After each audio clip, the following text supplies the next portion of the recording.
देख रहे हैं डीडी न्यूज पर इस वक्त और अब हम बात करने वाले हैं कि वोट चोरी को लेकर के जो आरोप लगाया जा रहा है वो किस तरह फुस हो रहा है, किस तरह उसकी हवा निकल रही है। क्योंकि राहुल गांधी इन दिनों बिहार में वोटर अधिकार यात्रा पर हैं, लोगों से बात कर रहे हैं, उनके वोट चोरी का वीडियो सोशल मीडिया पर शेयर भी कर रहे हैं। लेकिन वोट चोरी का उनका आरोप वही लोग फुस कर रहे हैं जिन्हें राहुल गांधी पक्का सबूत बता रहे थे। क्योंकि महाराष्ट्र विधानसभा चुनाव को लेकर एक पोस्ट को सीएसडीएस के संजय कुमार ने डिलीट कर दी और सार्वजनिक रूप से माफी मांग ली, जिसके बाद देश में राजनीति गर्मा गई।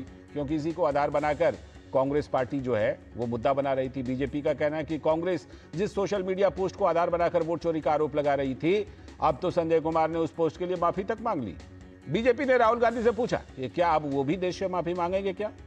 यानी वोट चोरी के उनके इस सियासी अभियान को गहरा धक्का लगा है। लोग पूछ रहे हैं कि अगर राहुल गांधी के पास वोट चोरी के आरोप हैं तो फिर वे चुनाव आयोग में हलफनामा देकर जानकारी क्यों नहीं दे देते? बीजेपी के अध्यक्ष जेपी नड्डा ने राहुल गांधी पर पलटवार किया। नड्डा ने सोशल मीडिया प्लेटफॉर्म एक्स पर लिखा, खड़ा हूं आज भी वहीं जहां मेरा झूठ पकड़ा गया, सच सामने आया और मैंने अपना मजाक बनवाया। चुनाव आयुक्त ने वोट चोरी के आरोपों को मिथ्या बताया है। उन्होंने राहुल गांधी से 7 दिनों के भीतर एफिडेविट देने या फिर पूरे देश में माफी मांगने को कहा है। इस बीच एक और शख्स सुबोध कुमार के दावे की सच्चाई भी सामने आ गई। राहुल गांधी की यात्रा में उन्होंने भी अपना नाम काटे जाने की बात कही थी। निर्वाचन आयोग ने उनके दावे का खंडन कर दिया है। इन घटनाओं ने बिहार का सियासी पारा चढ़ा दिया है। सत्ता पक्ष अब राहुल गांधी पर झूठ फैलाने का आरोप लगाते हुए हमलावर है। उधर सपा नेता अखिलेश यादव के वोट चोरी की शिकायत का जवाब उत्तर प्रदेश के विभिन्न जिलों के चुनाव अधिकारियों ने भी दे दिया है।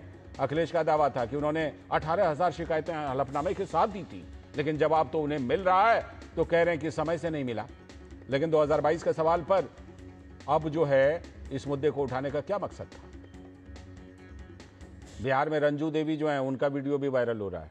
पहले कहलवा दिया भ्रम डाल करके कि नहीं है नाम, अब आ गया कि हाँ वो तो कांग्रेस नेता ने हमें सिखा दिया था तो राहुल गांधी जी के पास चले गए थे। कांग्रेस नेता राहुल गांधी ने इस बीच कहा कि बिहार में लोगों को पता चल रहा है कि वोटों की चोरी हुई है। बिहार में तो अब सब लोग कह रहे हैं वोट चोरी वोट चोरी वोट चोरी, और ये रियलिटी है। वो जो इलेक्शन चोरी करने की कोशिश हो रही है तो बिहार का रेजिस्टेंस आ रहा है, बहुत बढ़िया आ रहा है और जोरों से आएगा। पूरे देश का रेजिस्टेंस आएगा। और अभी हमने जिक्र किया था सीएसडीएस के संजय कुमार ने कहा है कि मेरे द्वारा प्रस्तुत डेटा गलत सूचना पोस्ट की गई थी, जिसके लिए मैं माफी मांग रहा हूं। महाराष्ट्र के चुनाव की जब चर्चा हो रही है, विधानसभा के चुनाव की, तो लोग अलग अलग आंकड़ों का जिक्र कर रहे हैं। कोई कहते हैं 1 करोड़ वोटर का नाम जुड़ गया लोकसभा और विधानसभा के बीच में, कोई 60 लाख, कोई 70 लाख। तो ये अलग अलग जब आंकड़े आ रहे थे तो मुझे लगा इन आंकड़ों की एक तरह से तहकीकात करनी चाहिए, समझना चाहिए कि आखिर कितने वोटर ऐड हुए हैं। तो हमने कहा उन दोनों का कंपैरिजन कर दो कि कितने बढ़े और कितने घटे। तो उन्होंने कंपैरिजन करने के लिए 2 अलग अलग डेटा फाइल से डेटा निकाला। एक्सेल फाइल्स उपलब्ध है, पीडीएफ भी उपलब्ध है और एक्सेल फाइल भी उपलब्ध है। दोनों को निकाल के मैच कराने की कोशिश की, क्योंकि दोनों को कंपैरिजन करना था, जोड़ घटाव करना था। इसी मैचिंग में क्या हुआ कि एक रो ऊपर नीचे हो गया, और जब हमने उसको ध्यान से देखा तो देखा हाँ ये कंपैरिजन गलत है, एक कंस्टिट्यूंसी ऊपर नीचे हो गई है। तो मैंने ट्वीट को डिलीट किया और आज उसके लिए माफ़ी मांगी और बताया कि ये गलत इन्फॉर्मेशन मेरे से पोस्ट हुआ। माफी मांग ली, लेकिन क्रॉस चेक करना चाहिए था, क्योंकि इसको बड़ा मुद्दा बनाया था कांग्रेस ने। तो जेडीयू के नेता संजय झा ने कहा कि कांग्रेस सिर्फ संवैधानिक संस्थाओं का अपमान करने का काम कर रही है। वो जो सर्वे कर रहे थे सीएसडीएस वाले, अब तो अपना ट्वीट भी डिलीट कर लिए कि हम गलत विश्लेषण किए थे। इनको माफ़ी मांगना चाहिए कांग्रेस को। उसी के बेसिस पर आपने पूरा का पूरा विश्लेषण किया था। तो इसीलिए मुझे लगता है कि इन लोगों का कोई भरोसा नहीं है। जितना संवैधानिक इंस्टीट्यूशन है उसको कंडेम करने में लगे हुए हैं। इस खबर पर बात करने के लिए हमारे साथ हमारे 2 संवाददाता एक साथ जुड़ रहे हैं। बिहार से मधुरेश और उत्तर प्रदेश से विकास, दोनों जुड़ चुके हैं। पहले मधुरेश के पास चलता हूं। मधुरेश, बिहार से तो लगातार हवा निकल रही है। लगातार जिन लोगों को सामने लाया जा रहा था उनके हकीकत को इलेक्शन कमीशन भी सामने रख रहा है और मीडिया में भी रिपोर्ट आ रही है। रंजू देवी का मामला देखिए, कल सिखा पढ़ा करके कहवा दिया राहुल गांधी जी के पास कि मेरे तो 6 लोगों का नाम वोटर लिस्ट में नहीं है। बाद में कहा कि वो तो हमारे कांग्रेस नेता ने हमको जैसा कहा हम बोल दिए, देहाती आदमी हैं, बहका दिया, बहक गए। तो इस तरह से और इस तरह के कितने मामले हैं जिसमें सिखा पढ़ा करके बड़े नेताओं के सामने बयान देकर वीडियो वायरल करवाया जा रहा है। जी बिल्कुल लालचंद जी, देखिए 13 दिनों की यात्रा 16 दिनों की यात्रा राहुल गांधी ने बिहार में शुरू की थी। 23 जिले वो जाने वाले हैं।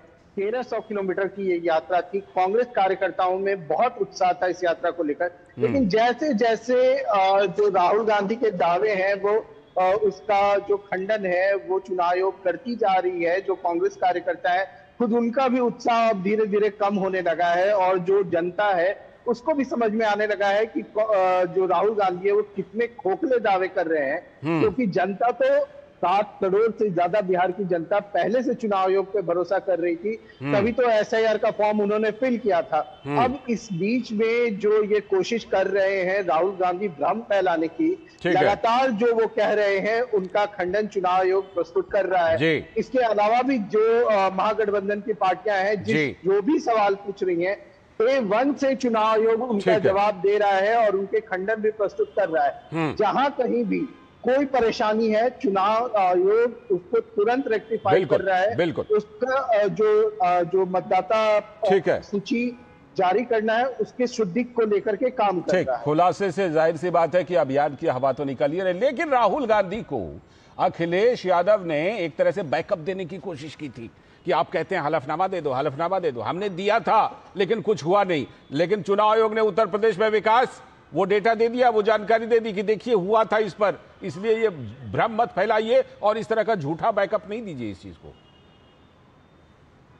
हाँ बिल्कुल, देखिए जी बिल्कुल, मतदाता सूची के ऊपर जो 4 डीएम हैं उन लोगों ने बाकायदा इस बात को बता दिया है कि जो तथ्य दिए गए थे वो सारे तथ्य गलत थे। और निश्चित रूप से जब मतदाता सूची चुनाव आयोग के द्वारा तैयार की जाती है, तमाम सारे राजनीतिक दल उसमें साझीदार होते हैं और ये प्रक्रिया इतनी पारदर्शी होती है कि सभी को इसमें शामिल किया जाता है। लेकिन जब चुनाव दर चुनाव हार, हर गठबंधन के फार्मूले को अपनाने के बाद भी हार मिल जाए तो कुछ बचता नहीं है बताने के लिए जनता के पास, इनके पास, तो चुनाव आयोग पे ही क्यों ना सवाल खड़े कर दिए जाए, उस मतदाता सूची पर ही क्यों ना सवाल खड़े कर दिए जाएं, ये कहकर कम से कम चर्चा में तो बने ही रहे। क्योंकि जवाब क्या देंगे आप? हर बार जब जाते हैं जनता आपको बार बार नकार देती है, तो कुछ तो अपने कुछ लोगों को बताने के लिए कि ये सब कुछ गलत ही है इसलिए हम हार रहे हैं, तो एक कारण अपनी हार का तलाशने के लिए एक ये कारण बता दिया। जब असली कारण होते हैं उन्हें तलाशे होते तो और स्थिति अच्छी होती है। आपकी बातों को एक कहावत के साथ खत्म कर रहा हूं, नाच न जाने आंगन टेढ़ा। आपके कहने का जो है ना पूरा लबोलुआब वही था। समय की कमी है फिलहाल। शुक्रिया विकास और मधुरेश आप दोनों का जोड़ने के लिए। जाहिर सी बात है कि